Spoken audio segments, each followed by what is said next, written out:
I made a similar bet a couple years ago. As president of the water company, I bet the president of the Bridgeport Water Company. And I just want to say that Monday after, I think it was the best of, this was the World Series or the championship. So right after the last game, the next day, 500 cannolis from the Bridgeport Cannoli Company showed up in my office. The good old days. As-salamu alaikum. And it's good to see you here today. We've had a great week with half a week with our Uzbek team. And I'm going to introduce them here today. First we have Avaz. And Avaz, could you just stand up and wave to the crowd? And Avaz, he's the deputy chief of the Uzbek National Dispatch Center. Essentially, if you're familiar with electric power, kind of our PJM distribution system here in this part of the country. But he's the deputy chief of that organization. Avaz has two daughters, 9 and 6, and enjoys reading, soccer, and swimming. Hold your applause until we get them all. Go ahead and sit down now, Avaz. Thank you. Shaklo is the chief specialist as Uzbek Energo, which is essentially a hydropower organization in the Uzbek government. And Shaklo has a son, a daughter, enjoys swimming, tennis, and cycling. Next up, we have Bahadir. He's department head at the, perhaps the longest title I've ever read, Bahadir. But essentially involved in mining and drilling. And Bahadir has two daughters, and he enjoys swimming, reading, and cars. And then we have Dilafruz. And she's the leading specialist for renewable energy sources. And she has two sons and a daughter and enjoys reading, sports, and languages. Thank you. And we have Davron. He's the department head at the same hydroelectric organization. He has two sons, enjoys playing soccer. And we have Dilbar. Dilbar is the small grants program coordinator at the U.S. Embassy. Dilbar is not part of the team, she is the team facilitator. And unlike the rest of the team, Dilbar's been here before. The rest of the team, this is their first trip to America. For Dilbar, she has one son, 19, enjoys walking, badminton, and reading. And I have to share a story about Dilbar. You can sit down. But when she was getting her, actually she came to America for a scholarship to learn English, and then she came back to America for another organization, and while she was here, she gave birth to her son, Beck. And he is now 19. And so Beck, who's born here, is an American citizen. And Beck is now at home training to take his SATs to hopefully come back to the United States next year to college. And Beck's actual desire is to go to the U.S. Naval Academy. Yay! And that might be a long shot, I don't know. But can you imagine the talking points he could have coming from, as you recall, one of the two double landlocked countries on the planet and serving in the U.S. Navy? That would be pretty unique. It should move you up the list. Well, we wish him the best of luck. Of course, he's always invited to come to York and come to York College of Pennsylvania, a great institution. And as Josh mentioned, we have Lucy. Lucy's our translator. She's actually born in Russia. She is a U.S. citizen, lives outside of Philadelphia. And this is fascinating. If you haven't seen or worked with a translator or an interpreter, she does simultaneous interpretation. In fact, she's working right now. As I'm talking, she quickly translates it to, frankly, Russian, which the Uzbeks understand. And they have earpieces in, and they are understanding everything I say with just a couple-second delay. And so Lucy truly works very hard in this process. And we'd like to thank her for all of her efforts here. Thank you, Lucy.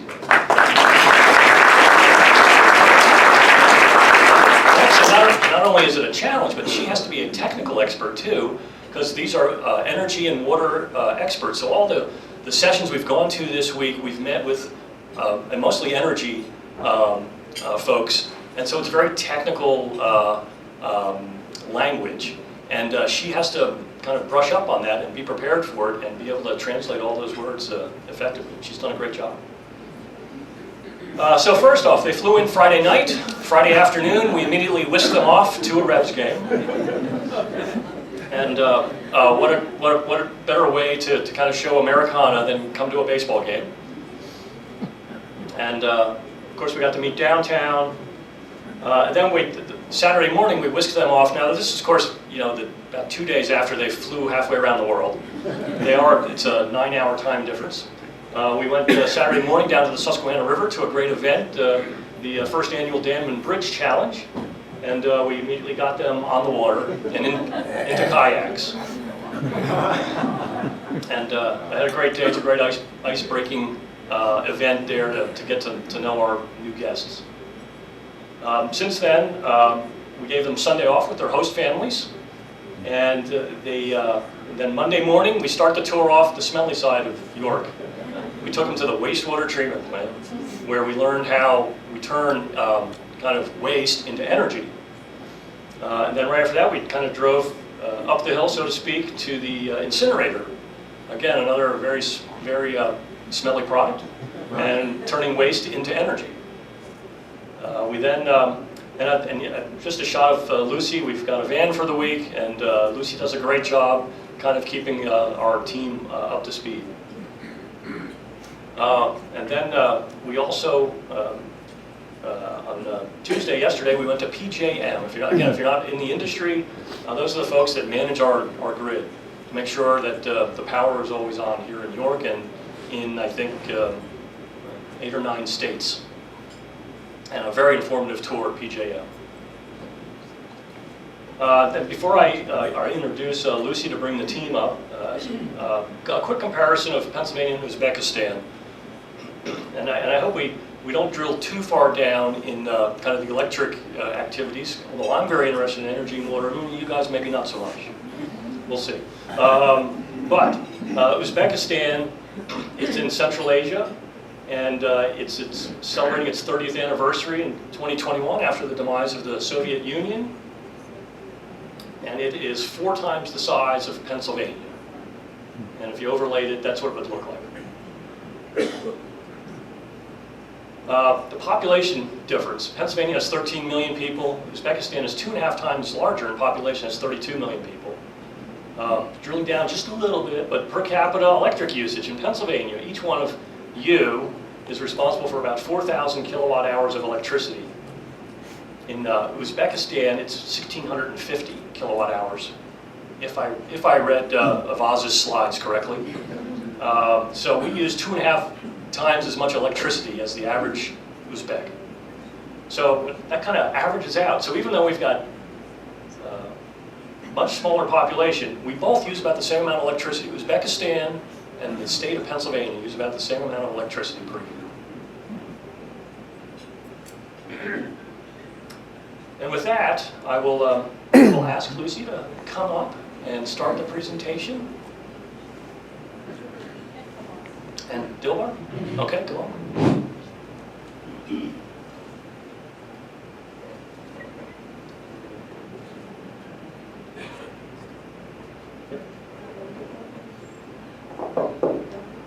Dear ladies and gentlemen, thank you very much for hosting us here today. I would like at this time to ask Avaz to come up here and do his presentation.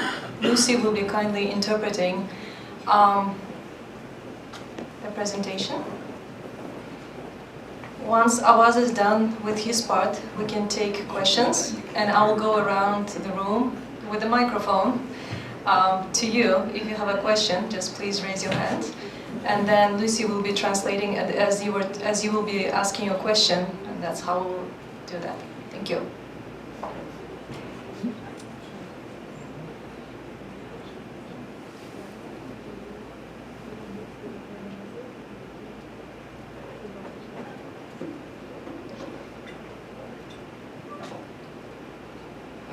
Здравствуйте, уважаемые господа. Прежде всего, хотел поблагодарить вас за гостеприимный прием. Good afternoon, dear friends. Good afternoon, dear friends. First of all, I would like to thank you for such a hospitable welcome. Я вас хочу освестить в первую очередь энергетикой Узбекистана и энергосистемой Узбекистана. I would like to say a few words about energy sector in Uzbekistan and about our energy situation. Про общую географию Джефф уже сказал, но я хочу тоже добавить День независимости Узбекистана 31 августа 1991 года. Узбекистан официальный язык является узбекский язык. Форма правления парламентская республика в главе с президентом. На данный момент президентом является Шавкат Мирзияев. So Jeff already gave a short introduction into the history or geographical location of our country, but I would like to say a few more words. First of all, the date of our independence is August 31st, 1991.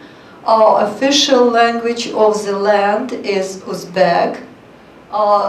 The form of the government is parliamentary presidential republic, and the president is President Mirziyoyev.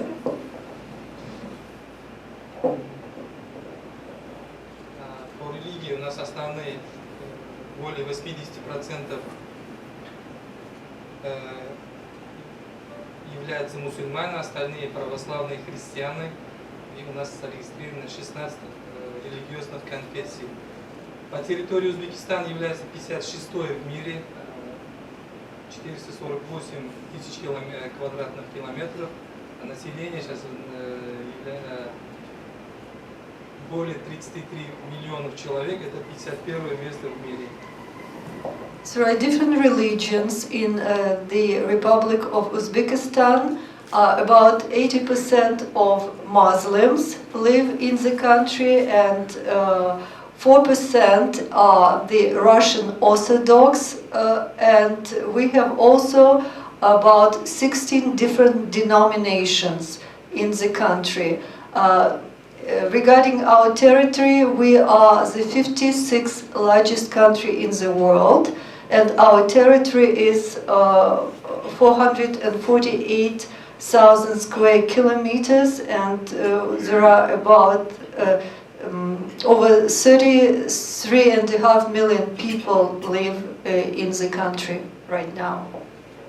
И Узбекистан находится в самом центре Евразийского континента. Чтобы попасть на мировой океан, Узбекистан должен пересекать через две страны. So our country is located in the middle of Eurasia, and in order to get to the ocean shore, we have to cross at least two countries. И исторически по нынешним территориям Узбекистана прошли Великий шелковый путь. Прошел.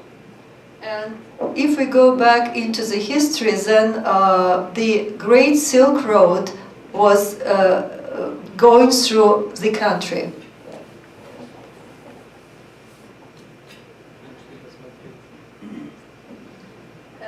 And there are some moments, some pictures from the life of our nation.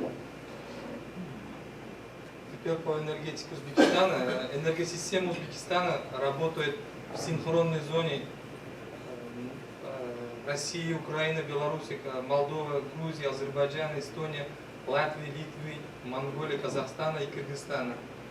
So we have the United Energy System of Central Asia, and it works like in synchronous regime with Russia, Ukraine, Belarus, Moldova, Georgia, Azerbaijan, Estonia, Latvia, Lithuania, Mongolia, Kazakhstan, and Kyrgyzstan.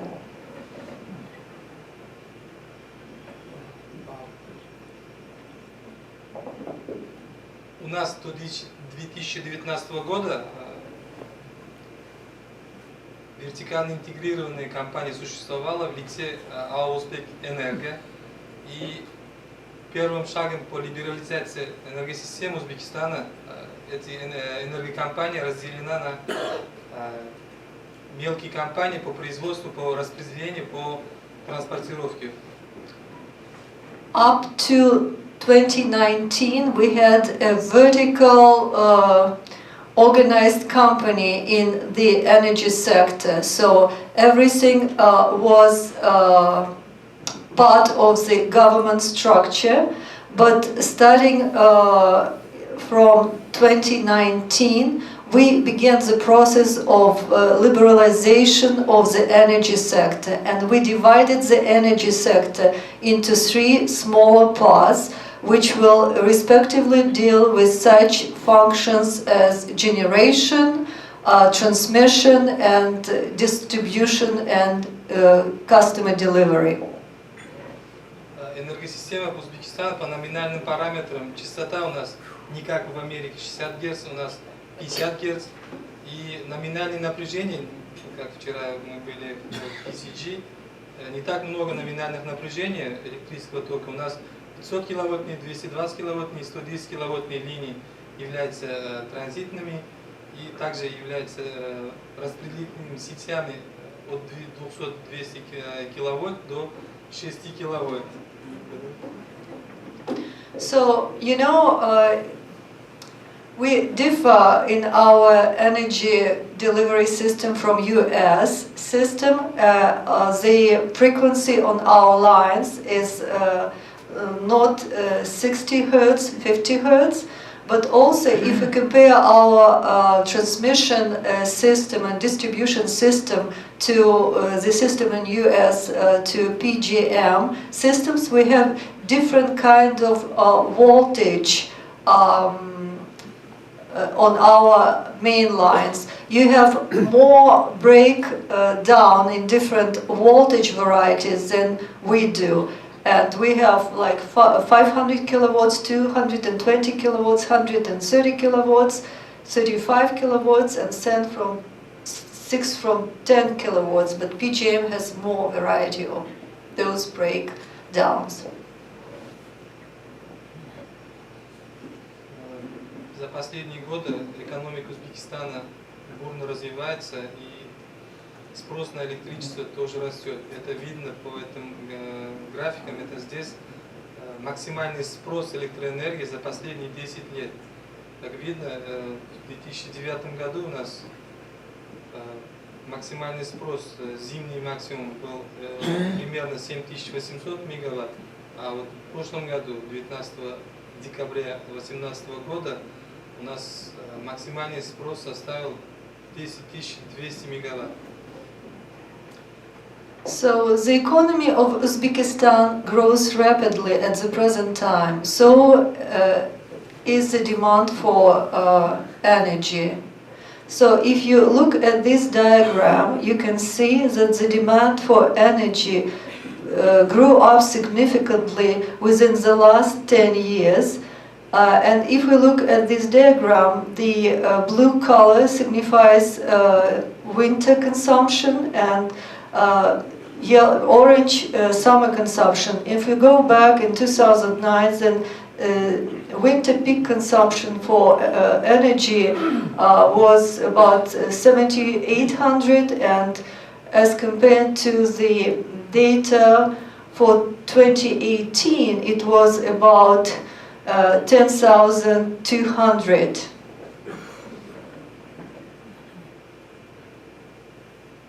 Это тоже видно по объему годового выработки электроэнергии. В 2009 году у нас, если меньше 50 миллиардов киловатт-часов, если мы производили, в 2018 году мы производили больше 64 миллиардов киловатт-часов электроэнергии. So, and this diagram indicates the electricity generation and consumption over the 10 years, and you can see that within the last 10 years our generation grew up significantly from 50 billion to over 65 billion.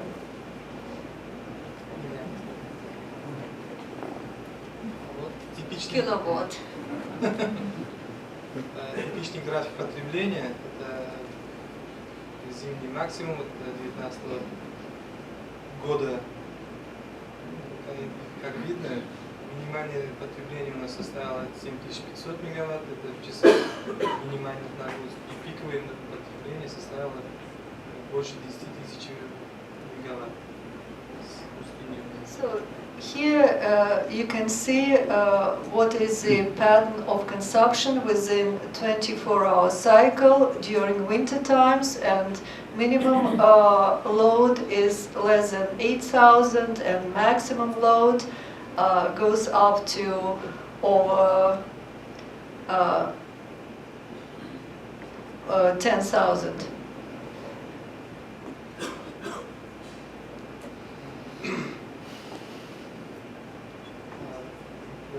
Месячный максимум потребления у нас вот видно, что в зимних месяцах у нас спрос на электричество будет больше, потому что отопительный сезон, весенние и осенние месяцы спрос на электричество потребление снижается из-за погодных условий. Также из-за жаркого климата у нас вот летом тоже потребление, спрос на электричество будет больше, вот около 9000 мегаватт в 2018 году составил. You know, and this diagram, this table shows the consumption monthly. We start from January, go through December, and as you see, in winter the load is high because we need to heat our buildings, but in summer months we have also higher load, but the lowest load is in spring and autumn.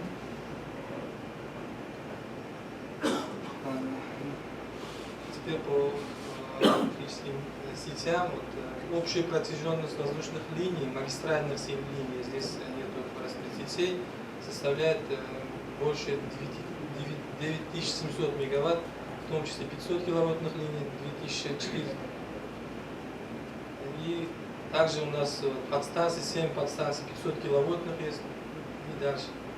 So here this slide shows the information about our grid lines. We have like high voltage lines, which is over 500 kilowatts, and we have about 2500 kilometers of those lines, and we also have a number of substations, which are 22,000 substations, which have also high voltage lines and different voltage lines on the grid.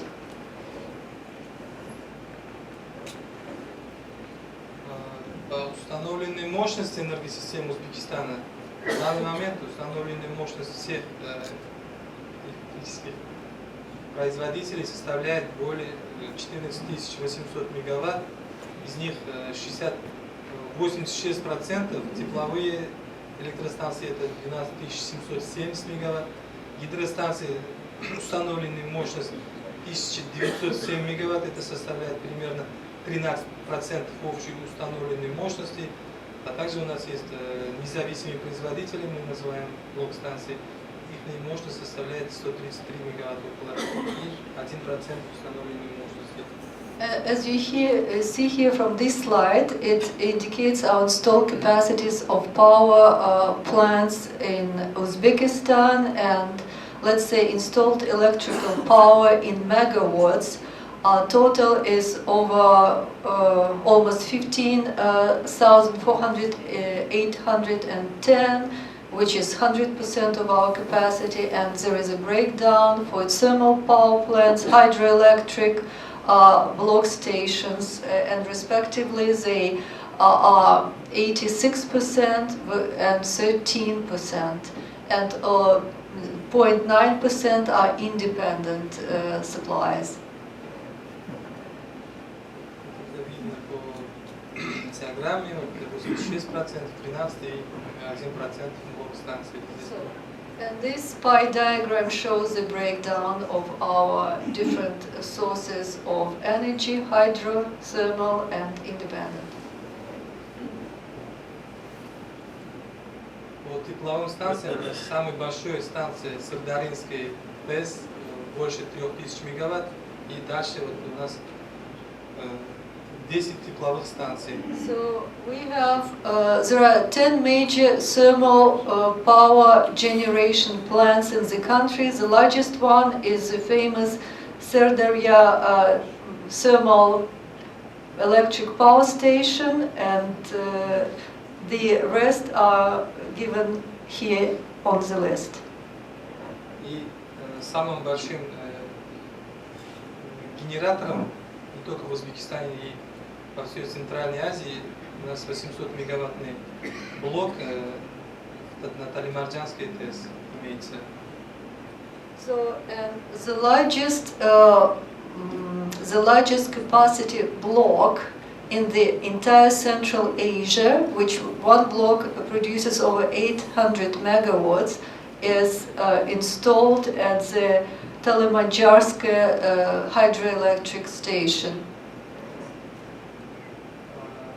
Также у нас вот имеется гидростанции, 37 гидростанций. Основные это Червакская ГЭС, установленной мощностью 666 мегаватт, Андижанский ГЭС 190 мегаватт и дальше меньше станций. So we have 37 hydroelectric power stations in the country, and the largest one is Chervakskaya hydroelectric power station, which has the installed capacity of 666 megawatts. The next one is Andijansky hydroelectric power station with installed capacity of 190 megawatt. Также хочу отметить, что из-за экономического роста страны к 2030 году планируем увеличить в 2 раза выработку и 2 раза потребление за счет внедрения атомной электростанции, за счет внедрения возобновляемых источников, таких как энергия солнца, энергия ветра, и общеустановленную мощность планируем увеличить до 30 тысяч мегаватт и объем под выработку в 2 раза, примерно 120 миллиардов киловатт-часов.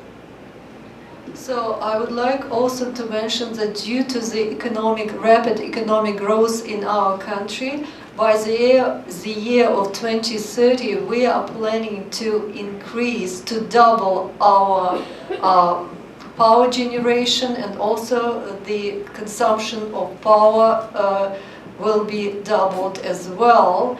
That's why we need to introduce or to install new capacity, to build new stations in the country, new power plants. So we are planning to build nuclear power stations and also actively promote construction of renewable sources of power, such as solar and wind. Также Узбекистан активно сотрудничает в области электроэнергетики со всеми странами Центральной Азии. И Узбекистан является основным поставщиком электроэнергии в соседний Афганистан. А Кабуль тоже мы освещаем Кабуль мы. So I would like also to add that Uzbekistan has very good friendly relationships and collaboration with the neighboring countries, and we also export power, and we are the largest exporter and supplier of power to our neighboring country Afghanistan, and we have very good relationship with Kabul. Спасибо за внимание. Затем закончили свою презентацию. Thank you very much for your attention. That's it, what I wanted to tell you in my presentation. Thank you.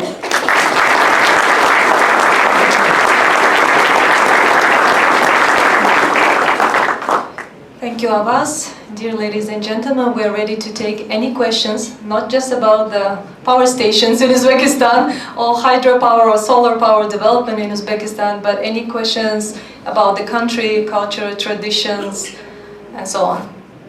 If you raise your hand, I can come up and, with a microphone.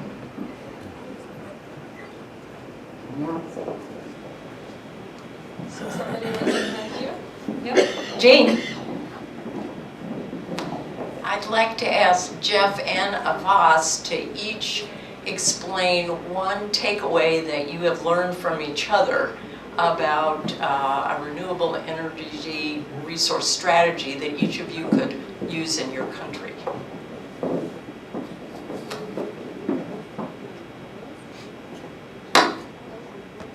Пожалуйста, вас.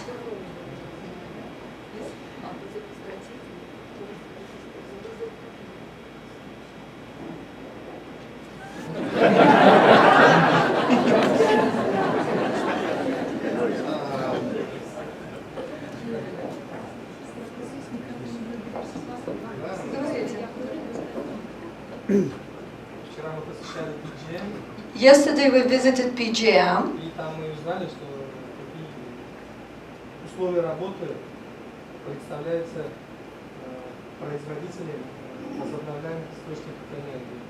and we learned about different perks and benefits which are given to the generators of the renewable sources of energy. В отличие от Европы, которую мы изучаем, And it differs from Europe because we familiarized ourselves with the system in this area which exists in Europe. здесь представляются равные условия всем производителям электроэнергии, независимо от типа производства. You know, and we got a very unexpected answer to our question because here there are no special perks or benefits for anyone. All the participants of the energy market, notwithstanding whether it's renewable or traditional, have the same rules and the same benefits. Демократия. It's democracy.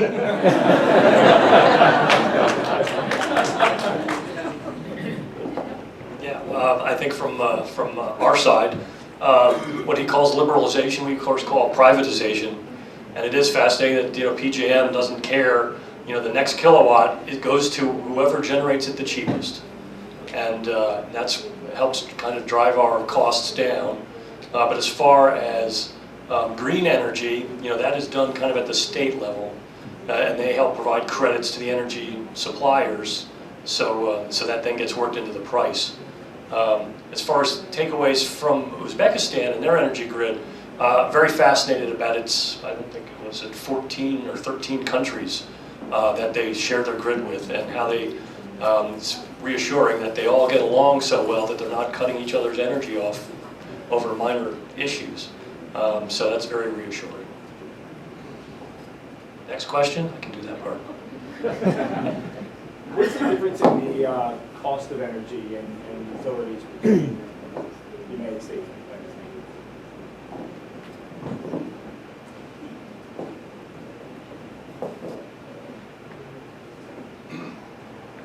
Да, интересно, потому что энергоносители здесь стоят дешево, потому что мы добываем очень много газа из внутренних ответвлений. У нас дешевле и газ, и электричество. So there is a difference in cost or the price the end users pay here and in our country, because in our country we have large deposits of gas and other natural resources, so it's inexpensive for our consumers to use it. The price is lower than here. И в отличие от Соединенных Штатов, у нас, как я сказал, единая цена на энергоносители по всей республике. And there is a difference between the system setting here and in our country, I mean the tariffs, because tariffs are unified and set by the government in our country. Did that answer your question? Yep. Yeah? Okay. Next question. I'll go over there because And they raise the hands first. You mentioned that in the plans for the future, the installation of nuclear and nuclear capacity. And I'm just curious, it's a very controversial subject here in the US. It is a non-emitting form of energy generation, but also has its other challenges. One is it's very expensive, and the other is what to do with the spent fuel when the fuel has reached its maximum. So I'm just curious, do you have similar issues installing nuclear generation in Uzbekistan? Thank you. Ядерные станции будут строиться примерно к 2028 году. Сейчас изучается и выбирается место дислокации атомной станции. Здесь участвуют также специалисты МАГАТЭ.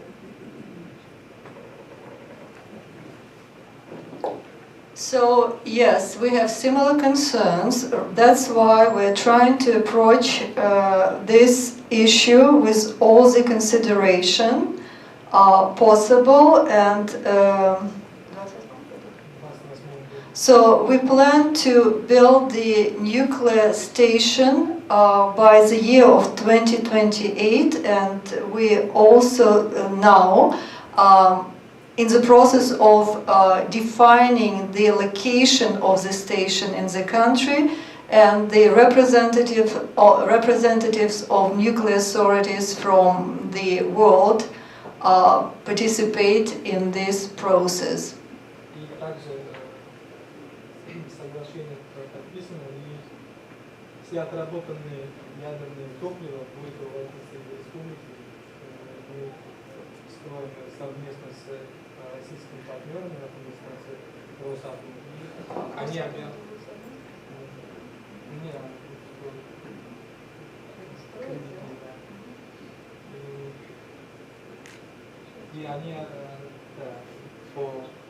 они будут вывозить все ядерные топлива из страны.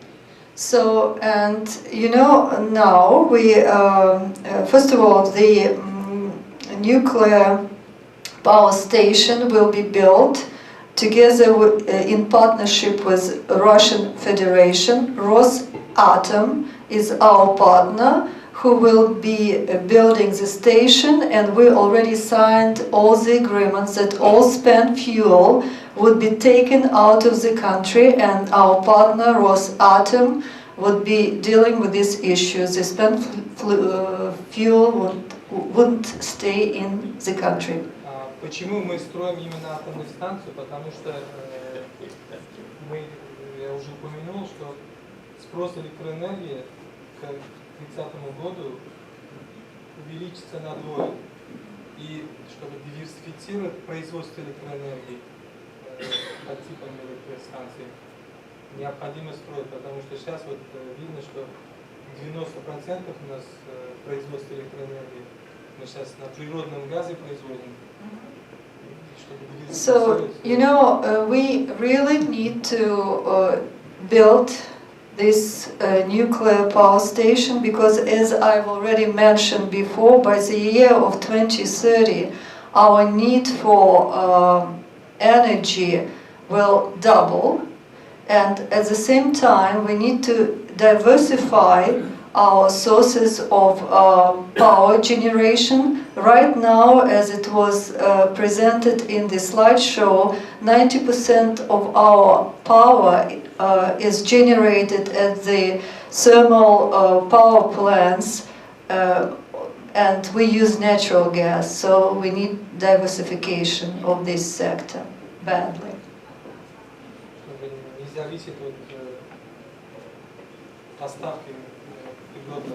So we don't want to totally depend on the natural gas supply in this sector.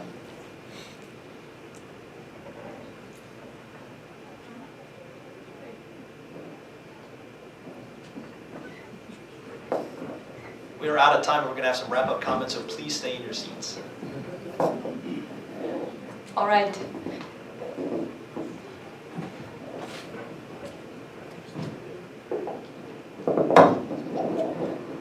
On the behalf of the Uzbek delegation, I would like to heartfully thank for hosting us here today.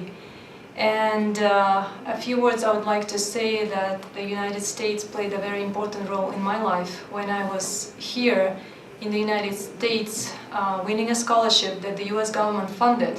So it was because of people like you, the taxpayers of this country, I was able to celebrate my sweet 16th birthday in Pasadena. The next day I was able to go to a Disneyland. I was able to see, in 1.5 months, I was able to see the East Coast and the West Coast. I started with 2 weeks in New York, at New York State University for my pre-orientation kind of session. Then spending 1 month in Pasadena, California, and meeting parents who remained as if they were my own parents, whom I still call mom and dad. So I would like to use this opportunity to thank all of you guys for our team, for our delegation to come here, because once again this is a congressional program, which means again taxpayers' money. It's US people. It's because of people like you who contribute and who pay their taxes on time that these delegates can come and yeah, they can come and they can learn. For all of the delegates, this is the first time ever that they are traveling to the United States. They have been to other countries like Japan, UK, Europe, you know, but this is their first time in the United States. And using this opportunity again, I would like to thank all the host families that opened up not just their houses but their hearts for all the team members. And I would like to say special thanks to Jeff, with whom I've been communicating when I was still in Uzbekistan before traveling, for making this event and for making this program happen. And I would like to applaud him for that.